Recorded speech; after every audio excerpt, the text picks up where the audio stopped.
Eh bien bonjour, nous nous retrouvons enfin. Petite nouvelle vidéo comme je l'avais prévu. Nous allons parler de l'entretien professionnel, d'accord, au niveau donc de la fonction publique, et notamment vu par le prisme du syndicat. Par contre, j'ai une petite actu que je vais vous passer tout de suite. L'actu du jour, nous y sommes. C'est que mardi, pour ceux qui le souhaitent, bien évidemment, vous avez une petite grève. L'appel a été fait aussi par Sud Collectivité Territoriale. Donc n'hésitez pas à y aller hein, si vous voulez défendre vos droits. Il n'y a pas de souci. Voilà, donc ça c'est fait, c'était pour l'actu. Nous revenons à notre fameux entretien individuel. Donc à savoir que cet entretien individuel fait partie c'est suite à un décret, excusez-moi, c'est suite à un décret.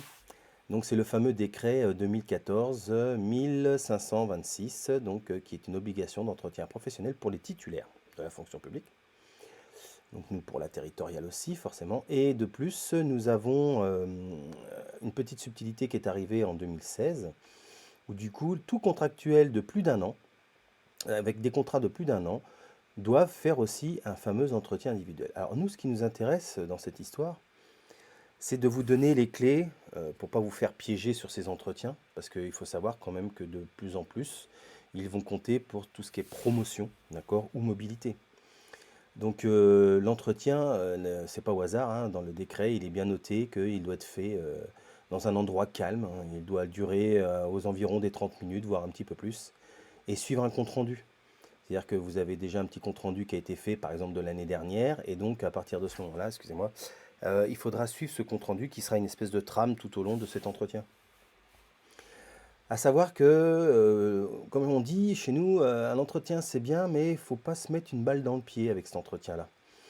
Donc il faut prendre en compte beaucoup de variables, notamment l'environnement où vous travaillez, d'accord, les moyens qui vous sont alloués, notamment pour pouvoir réaliser vos projets ou atteindre vos objectifs.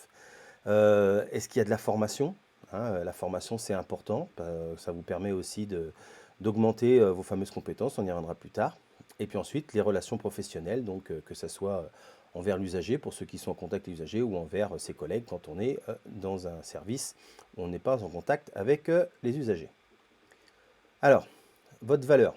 Votre valeur professionnelle n'est pas mesurée au hasard. C'est une valeur qui, normalement, tient compte de certains résultats, donc les résultats que vous avez eu l'année dernière, et de certains objectifs que vous allez fixer avec votre hiérarchie. Cette valeur professionnelle prend en compte aussi les compétences. Alors attention, faites une différence entre compétences et expérience.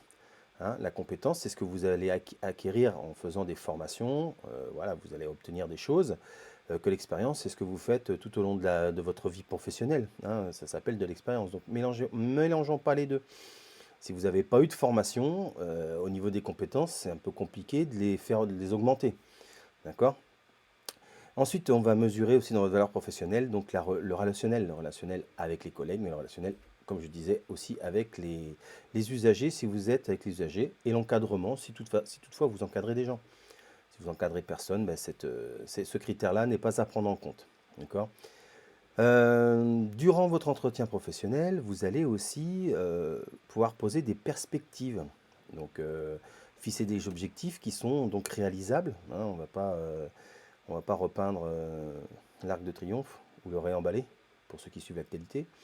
Ça, ça fait pas forcément partie de nos relations, mais en tout cas de nos objectifs. Donc, il faut qu'ils soient réalisables. Il faut que voilà, vous puissiez les atteindre. Il faut qu'ils soient mesurables.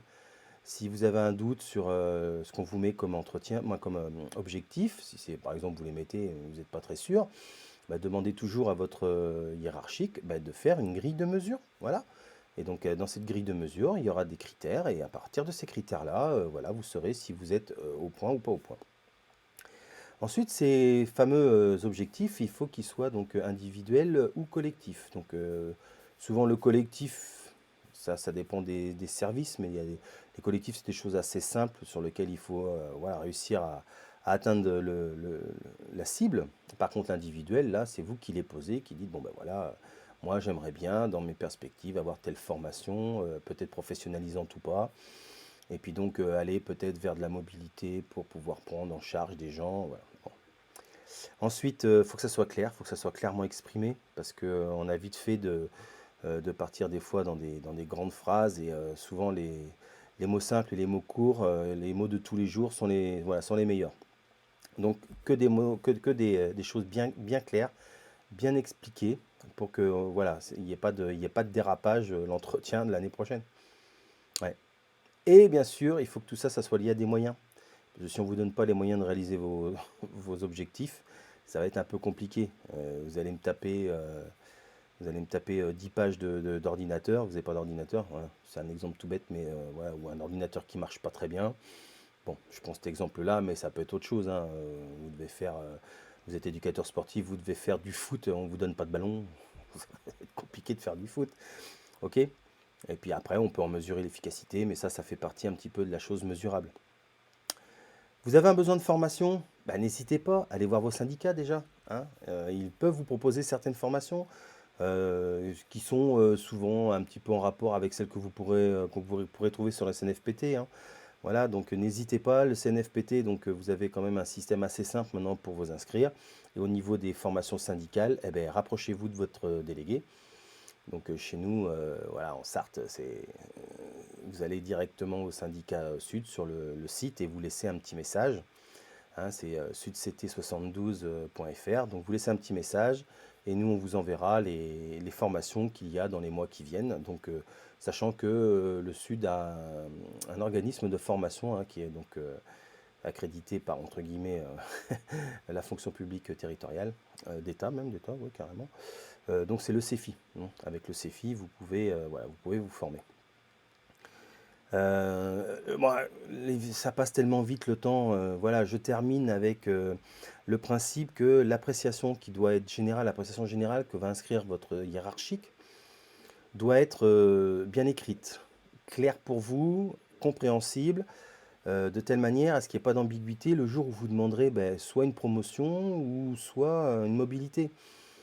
Souvent, maintenant dans les collectivités, ils ressortent ce fameux entretien pour voir un petit peu quel a été votre parcours, hein. C'est un petit peu mentionné dedans. Et si l'appréciation du hiérarchique n'est pas très bien écrite, pardon, pas très bien écrite, euh, voilà, la personne qui veut vous recruter ou vous prendre dans son service va pas trop comprendre, sera obligé de demander des explications et c'est toujours un peu compliqué. Sachant que lorsque vous avez fini votre entretien, une fois que l'appréciation est mise par votre hiérarchique, vous avez 15 jours pour soit l'accepter, soit la modifier, ou demander à ce qu'elle soit modifiée. Donc après remodification, vous avez encore 15 jours devant vous, et si ça ne vous plaît toujours pas, vous pouvez faire une saisine à la CAP, hein. Donc vous faites une saisine à la CAP, comme quoi vous n'êtes pas d'accord avec ce qui a été marqué dans votre entretien, et que vous demandez à ce que ça soit révisé. Voilà. Donc, bah, c'est une petite vidéo courte, c'est pour vous expliquer un petit peu. Alors, on pourra en dire plus, hein. Vous allez maintenant sur les sites internet. Là, je vais peut-être vous en mettre un vite fait comme ça. Vous allez sur les sites internet. Vous pouvez vous apercevoir que voilà, il existe plusieurs choses. Souvent, moi, je prends mes informations sur ce site-là. Voilà, ici il y a pas mal de choses. Vous avez le complément sur notre site au niveau de la Fédé, donc vous pouvez le prendre dessus. N'hésitez pas à le consulter, n'hésitez pas à faire appel à vos délégués. On essayera de vous expliquer en long, en large et en travers voilà, ce qu'il faut pour faire l'entretien individuel, est-ce que ça soit bien réalisé avec les délais, hein. C'est pas du jour au lendemain que vous faites l'entretien. Vous avez un délai, donc quand vous recevez les documents, vous analysez les documents, vous commencez à remplir votre feuille et ensuite vous avez l'entretien qui arrive derrière. Voilà. Donc ben, je vous quitte, hein. J'ai été content de vous voir.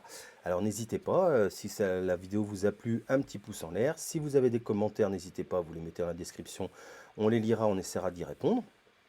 N'hésitez pas non plus à aller sur notre site internet, donc le fameux www.sudct72.fr, sur lequel, si vous n'êtes pas encore adhérent, vous pouvez adhérer. Vous avez quelques informations, dont notamment la grève qu'on va mettre dans pas longtemps. Voilà.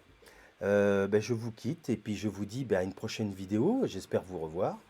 Et donc passez une bonne fin de semaine et un bon week-end car nous sommes vendredi. Profitez-en.